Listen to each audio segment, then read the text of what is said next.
tasha tamu ta G25 Hausa TV tana kewayawa wajen masu shirya fim domin su ji ko kuma ta ji daga gare su wannan irin fatan alkhairi za su yi ga wannan dan uwa nasu wanda ya zama zakaran gwajin dafi ya fitar da kuɗaɗe masu nauyi domin taimakawa marayu da gajiyayyu.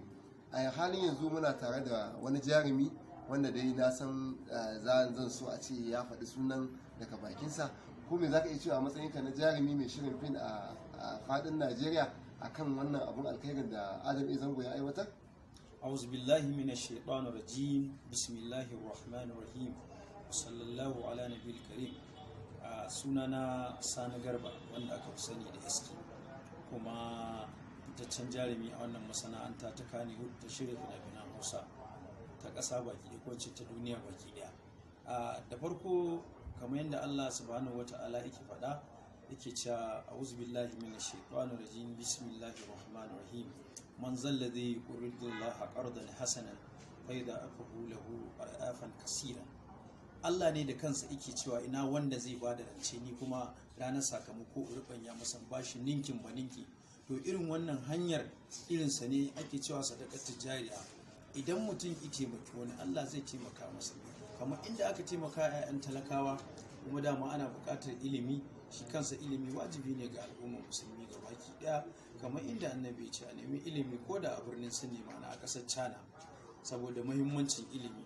To ballantana taimako da wannan dan uwa namu Adam A. Zango yayi, ne masa fatan alheri.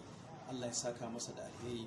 Allah ya sa sauran ƴan uwanmu ma wanda suke da niyyar yi ba su da halin yi, Allah ka ba su halin yi. Wa'inda suke da hali ma Allah ka sa zuciyarsu ta ji daɗin wannan abun alheri da Adam A. Zango yayi, su ma su fito su tallafawa masu neman tallafi ko masu neman abun yi ko sana'a ko karatu ko dai wani abu makamancin haka, wanda neman Allah ya bani dama da abin da zan yi ko yaya ne ka taimaka, ko mutum ɗaya ka taimaki al'umma, ballantana a ce mutum 101 ai kayi jihadi. Saboda haka in ne wa Adam A. Zango fatan alheri. Allah Ubangiji ya haɗa kawunan mu masana'antar shirya fina-finan Hausa. Na gode.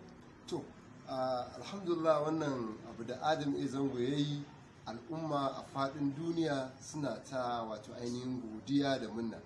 Kuma wannan abu da Adam A. Zango ya yi koyi ne da sahabban manzan Allah.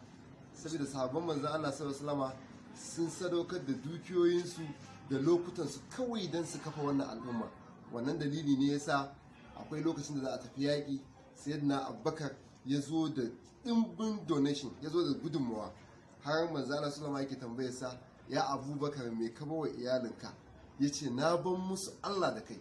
Wannan dalili Allah subhanahu wataala ya aiko mala'ika Jibrilu ya ce ya gaya wa manzon Allah sallallahu alaihi wasallam ana gaida sayyidina Abubakar shine mutumin da Allah ya taba aikowa yana gaida shi. Da haka mune wa Adam A. Zango fatan alkhairi.